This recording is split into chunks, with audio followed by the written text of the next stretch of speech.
The structure of the book has been thought very carefully, and when we were looking into how to structure it, we decided it's very important that we look at it like the life cycle of a medicinal product.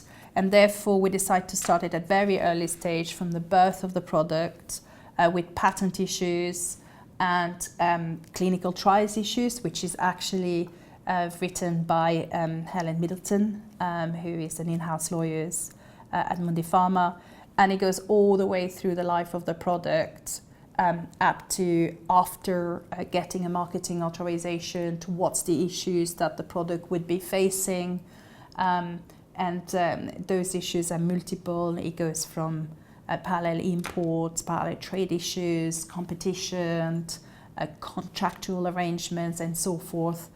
So very broad coverage of the issues that a pharmaceutical company would be facing throughout the life cycle of the product. So I'm very, very grateful for all the contribution we had from in-house people. I mentioned Helen, but Jerry Temko has done the contract chapter, which is extremely well drafted, full of tips on how to handle difficult issues at the licensing level, going even beyond the European framework to a certain extent by comparing it with the US system, just to make sure that global arrangement could be taken into place. And then we have very important chapters, in my view, who discuss, for example, effective market access and maximization of IP regulatory rights, and who put all those different rights that have been discussed, analyzed throughout the chapters all together. How does that look in practice? And it's looked at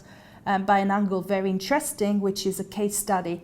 So the reader can little by little implement it, everything he'd been learning from previous chapters. So really a very useful tool in navigating this very complex legal framework.